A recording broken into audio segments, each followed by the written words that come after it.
Lizzo's hit songs are often accompanied by messages of body positivity. Watch out for the big girls. While promoting her Emmy-winning reality show, Watch Out for the Big Girls, Lizzo told Today she was looking for dancers who matched that message. I finally had the platform to do an open call audition for girls who look like me. But in a new lawsuit filed by 3 former dancers, Lizzo was accused of weight shaming. One of the dancers, Ariana Davis, says Lizzo called attention to her weight gain with thinly veiled concerns, though she never explicitly stated it. I just had this feeling that they had a problem with the way I was gaining weight. Davis filed the suit with Crystal Williams and Noel Rodriguez. They allege that at an after party at a strip club in Amsterdam, where sexually explicit acts were taking place on stage, Lizzo began inviting cast members to take turns touching the performers. I briefly touched a performer. I was very mortified. Everyone burst into laughter. It's something Davis says she didn't want to do, but felt pressured to do. I did not ask for it. I said no multiple times. According to the suit, the dancers also allege Lizzo falsely accused them of drinking alcohol before shows, and because of that, they were forced to audition for their jobs again. She would pick and choose when she wanted to be professional and when she wanted things to be personal. Both Williams and Davis say they were fired this past spring, while Rodriguez resigned. In an interview, Davis also describing an interaction with Lizzo. She proceeded to say, you know, dancers get fired for gaining weight. You should basically be grateful to be here. The trio is also suing Lizzo's production company and her dance captain, Shirlene Quigley, accusing her of forcing her religious beliefs on them. Lizzo has not commented on the suit, a champion of positivity on stage, now accused of enabling a toxic work environment behind the curtain. You go from preaching about sisterhood to then turning around and saying that it's a privilege that you know us by name. Efforts by NBC News to reach Lizzo's production company were unsuccessful, and her dance captain, Shirlene Quigley, has not responded to our request for comment. We also want to point out not every claim in the lawsuit was brought against every defendant. I mean, Lizzo's got such an online presence, Joe. What's been the reaction there? What are folks saying on the... So after Lizzo posted to Instagram yesterday without referencing the controversy at all, many fans did react with dismay in the comments. Some other former employees, including her ex-creative director, have weighed in supporting the former dancers and suggesting they witnessed and experienced similar treatment. Some online are also pointing out, by the way, that Beyonce at her concert last night left Lizzo's name out of a lyric that usually lists her along with other artists. Lots of speculation right now as fans react to the news of this Lizzo lawsuit. probably speak out soon, I'm guessing. Yeah. All right, Joe. Thank you. Thank you, Joe. Thank you, Joe.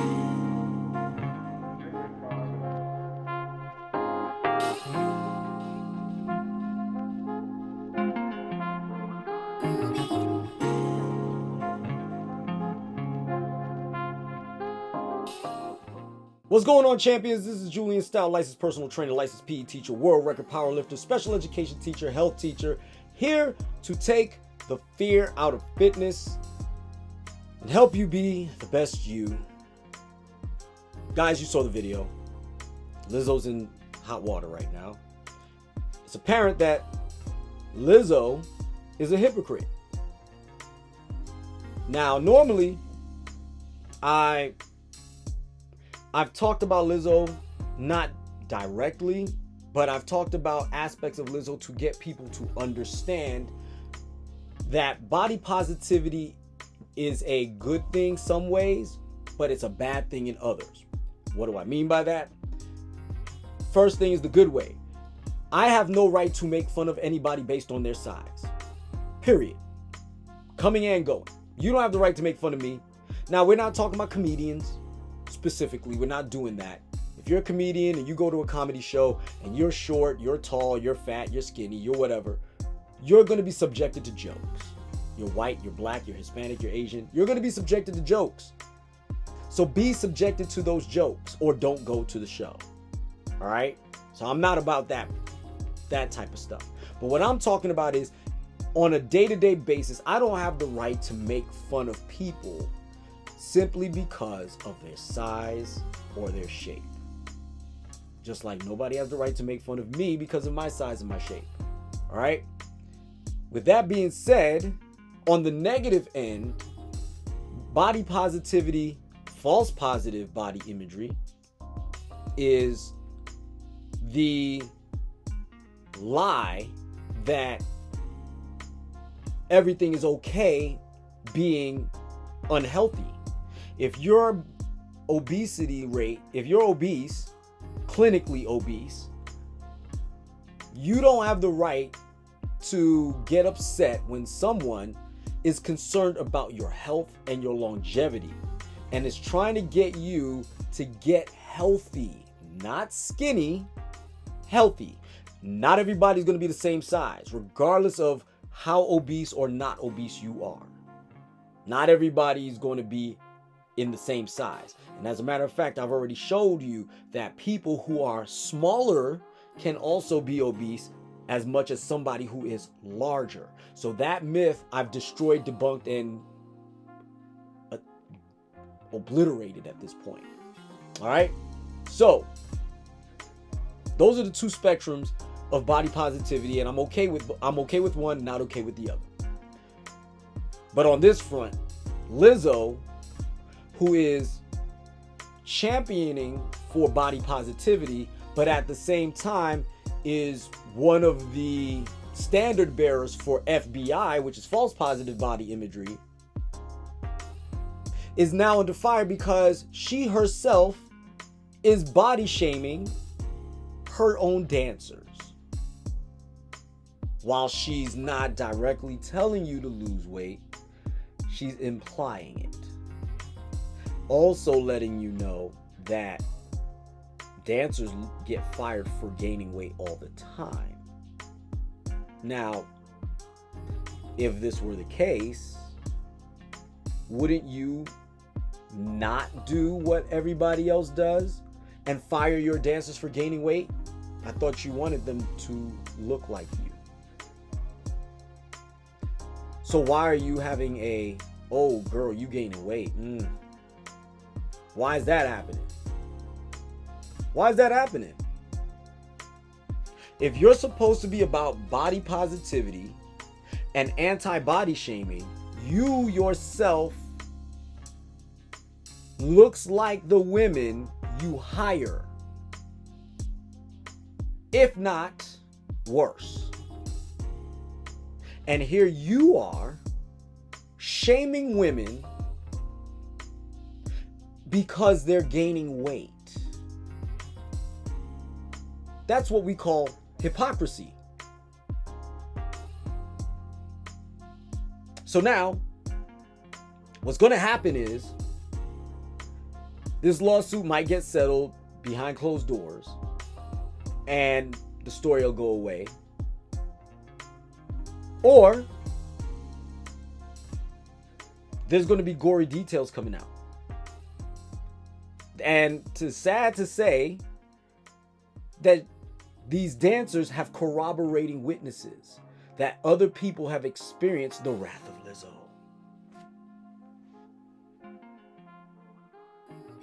So now, all of these tears on Instagram, all of these tears on social media that you've been shedding over the years clearly are crocodile tears. Clearly is a weapon that you're wielding to try to cut down anybody that has any type of criticism of you by hiding behind body shaming and body positivity. When you yourself drinks the very Kool-Aid you're throwing in people's faces. I, for one, I don't like body shaming. I don't like people making fun of people simply because of their size. I'm not a fan of it. I'm not okay with it because that is very traumatic to people who are not accepting of themselves. So as a result, you're making it harder for people to at least love themselves well enough to see the positivity in getting healthy. You're making it harder for them to want to be healthy because you're shaming them. A woman that looks just like them. Why are you doing that? You're not just eating your own supply or getting high on your own supply, you're actually destroying it. So ladies, what you're seeing is this is a con job. Body positivity is a con job. It is a tool being used to weaponize against people who are not attracted to you and trying to get them to conform to your standard. Because you are not putting yourself in the position to do something about the negative health connotations obesity comes with. I, for one, like I said, I'm not telling women to get skinny. I'm telling women to get healthy. Notice that this conversation is only happening amongst women. Men don't have this conversation. When we're obese, we're either going to accept our obesity or we're going to do something about it. We're not going to complain about other people not being attracted to us because we're bigger than most. We either have women that are attracted or we don't. And if we don't, either we accept it and live our lives in obscurity, or we do something about it and change our health and change our appearance so that way other people will find us more desirable. Whether or not that's okay, them's the breaks for guys, but we can't accept that for women.